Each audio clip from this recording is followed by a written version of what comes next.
大家好，欢迎来到会生活频道。今天我们来谈一下种蚕豆。蚕豆又称胡豆、罗汉豆、南豆等等，它的整个生长周期大概为半年。在这半年中的前3个月是它的茎叶生长期，后3个月是它的开花结果期。蚕豆最低发芽的温度为5摄氏度，最适宜的发芽温度为15到20摄氏度。它成长的最适宜温度是16到25度。它的幼苗可以在短时间忍耐0度的低温，是一种非常耐寒的植物，所以蚕豆是冬春季很多种菜朋友首选的一个种植的品种。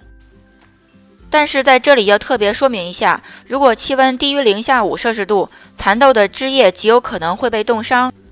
所以如果你居住的北方地区在冬春时节夜间气温长期低于零下，那么您可能需要采取额外的保暖措施。可能关注我们之前视频的朋友也看过，在介绍早春时节可以种什么果菜的时候，其中一个推荐的品种就是蚕豆。所以还是那句话，我们作为一个种菜博主，依旧要亲身实践。我们这里是加拿大温哥华3月初，目前夜间最低温度已经是0上了，所以种蚕豆是完全没有问题的。那么您可以直接选择把蚕豆种在地里，或者想提高蚕豆发芽的速度的话，也可以像我们这样取一张厨房纸，放一些蚕豆的种子，在上面淋一些水，放在一个密封的塑料袋中，大概过4-5天的时候，它就发芽了。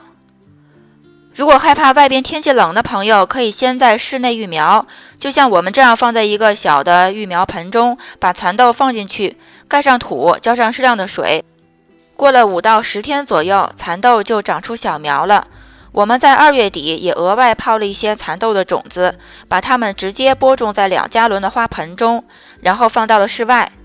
由于目前室外的温度早晚温差还是比较大，所以我们把它放到了靠近篱笆的位置，就像这样，用了一张1块钱买来的透明塑料布遮挡在了篱笆前面，这样可以起到防风防雨的作用。除了在花盆种植呢，我们今天又在旁边的一小块土地挖了几个小坑，把一些发芽的蚕豆种在里面。注意埋种子的深度大概为5厘米适宜，